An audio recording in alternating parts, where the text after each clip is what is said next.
बौद्ध धम्म परिषद या ठिकाणी आयोजित केले। सर्व भिक्खू संघ आणि संपूर्णपणे या ठिकाणी बांधव भगिनी उपस्थित होत्या आणि या कार्यक्रमामध्ये बुद्धरत्न पुरस्कार पहिल्यांदा मला त्यांनी प्रदान केला। त्याबद्दल मी त्यांचं मनापासून अभिनंदन करतो, मनापासून त्यांना धन्यवाद देतो। आणि या कार्यक्रमामध्ये हा बुद्धरत्न पुरस्कार जो आहे माझ्यासारख्या कार्यकर्त्याला यांनी दिल्यामुळे माझी जबाबदारी आणखी वाढलेली आहे।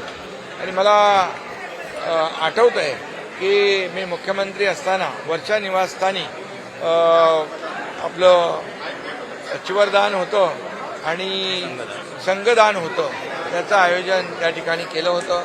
आणि आज देखील या ठिकाणी संघदान झालं, चिवरदान झालं आणि एक मानसिक समाधान अशा या कार्यक्रमामधून मिळत असतं। देशभरातून जगभरातून लोक या आंतरराष्ट्रीय बौद्ध धम्म परिषदेसाठी या ठिकाणी उपस्थित झाली।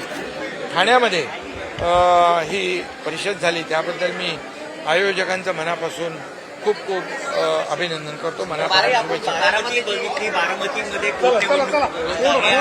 मुख्यमंत्र्यांनी सांगितलं की सर्व पक्षांना सांगितलं की पाठिंबा दिला पाहिजे। तर म्हणजे बारामतीची जी पोटनिवडणूक होती आहे ती आम्ही तर महायुतीमध्ये आहोत, त्यामुळे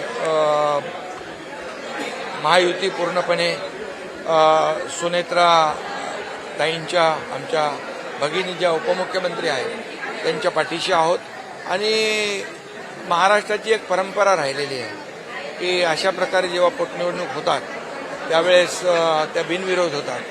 तर इतर पक्षांनी देखील त्याचा विचार जरूर करावा। आम्ही महायुती म्हणून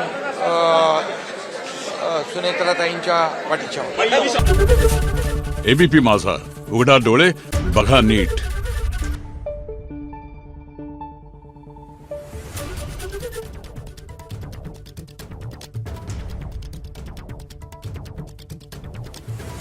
Thank you.